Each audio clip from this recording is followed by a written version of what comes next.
Hello,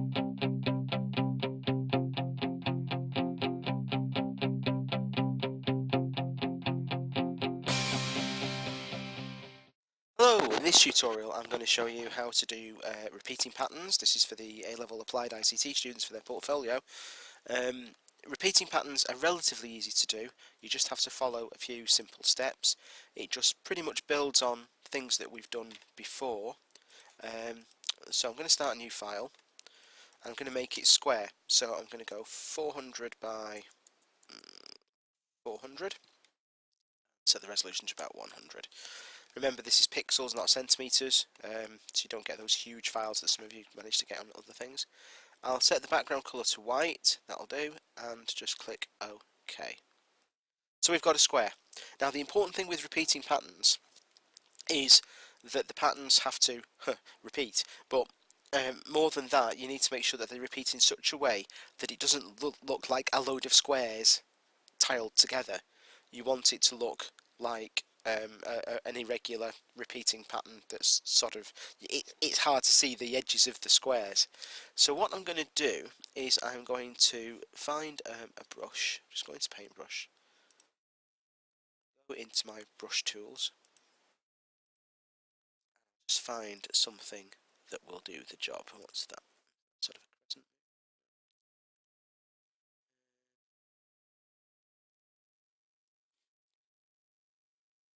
Any sort of symbol that you can find. Right, that'll do, that diamond. Right, okay. So I've got a diamond. I'll choose a colour, create a new layer, and okay. What I'm now going to do is duplicate that layer. Actually, what I'll do is I'll make that a little bit darker because that's a bit faint. So if I just double that up, there we go. That's better. Right. So I'm going to duplicate that layer. Duplicate layer. Boom. And now using the arrow keys, if I move onto this tool here, and I use the arrow keys, I can move the second one around. Now, what you're aiming for is you want some of them to run off the edge and reappear on the other edge. So what I'm going to use is the midpoint of that diamond. If I just zoom in a little bit. So I want to put this just so that that diamond just meets that line. Duplicate that layer. Down. This is a slightly slow way to do things, but you know, if you move it down directly using the arrow key without any left or right, you know you're going to be in exactly the right position. So I'll just move that, wait for that to move down. You can use guides and that will save you a little bit of time, but I'll show you that in a minute. So let's just move this down. You can also log exact pixel positions and so on and so forth. This will do. Move it down.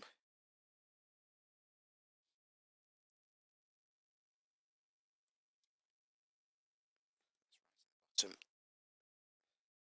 I want it to match up again. So again, I need to find that midpoint. So I'm just moving this down so it's in exactly the same position. So there's one pixel under, bang on the edge.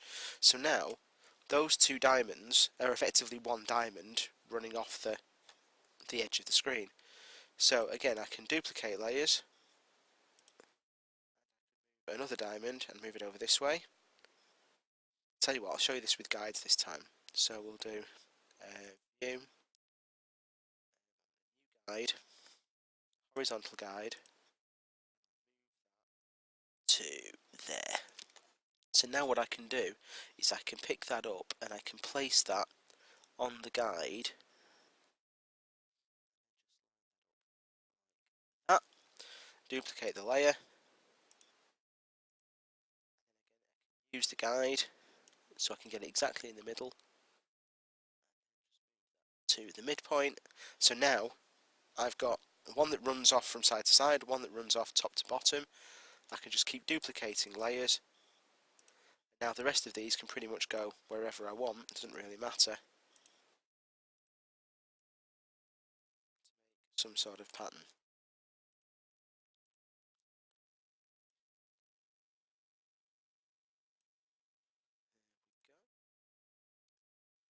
any point, if you want to see how that will look with the repeating patterns, I might just move these around a little bit.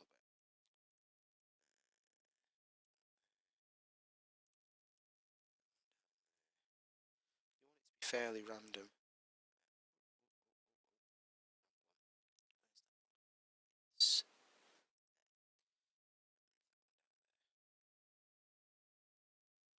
Right, so what I'll do is I'll save this as a picture, file, save as, select it as a JPEG, drop it onto the desktop will do, and I'll call it repeat 1. An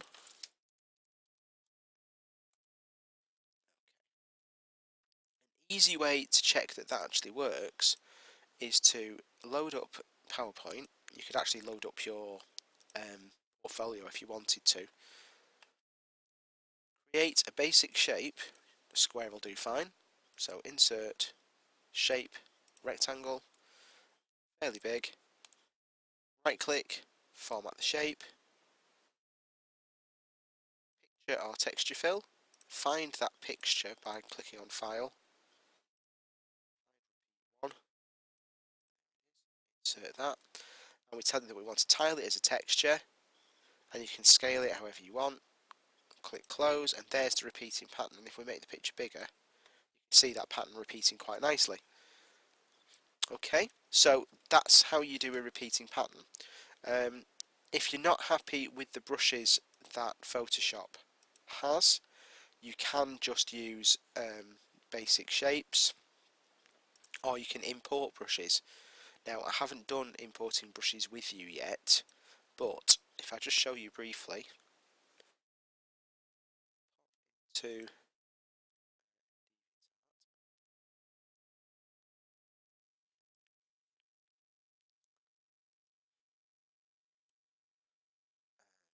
type in leaf brush sorts, leaf brush, all sorts of brushes, that one will do. Let's have a look at that. Actually, you want to make sure that they're for Photoshop, so let's have Photoshop brush set, that might do. Just try, see. Looking for an ABR file. Now this says download ABR file, so I'll click that, download the file, you just click it down there, and now that is in this package, and there is the leaf brush. Oh, new file, say 400 by 100, layer.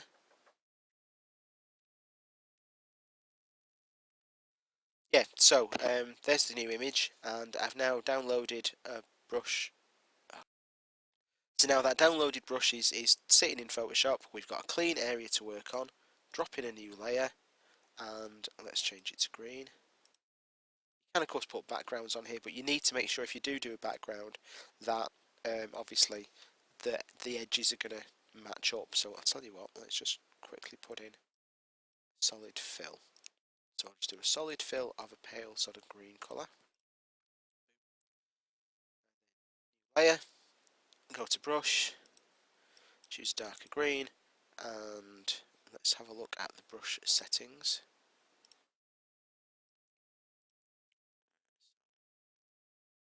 It's kind of on its side, so what I want to do is I want to rotate that round, so I'll rotate it round that way.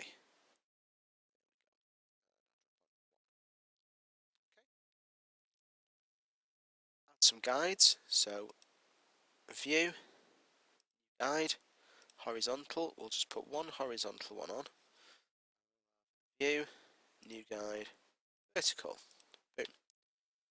So let's move, we'll have a horizontal guide there and a vertical guide there. Right, so duplicate the layer, move that up, so we need to again find a point that is going to, that we can reference. So I'm just going to use the point, I might use that corner there. So that corner is going to go right up into, well that's not sharp enough, I need something really sharp. No, I'll use the point of that leaf. So I'll slide that over. Just want the point of that leaf to be right on, so it's literally pointing at where the guide meets the edge. Duplicate the layer. Down. And so to point at exactly where the guide meets the layer. So that should repeat. Do the same again, duplicate layer. This time I'll move it so the point is, let's go, so it's right on the line.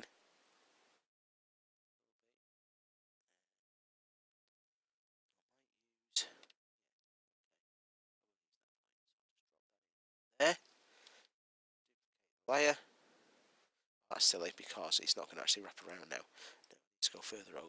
So I will use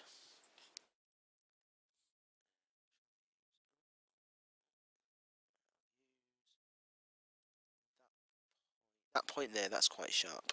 So I'll corner it so that it exactly meets the corner. Duplicate the layer. Again. Just work my way back until that just disappears. There we go. So that's got the up and down repeat. You can do it several times. You can use the corners. You can do all kinds of weird and wonderful things. But that'll do for now. And then I'll go back to my brush. Just drop on a few more. That'll do. Save it as JPEG 2. You need to do at least 2 repeating patterns.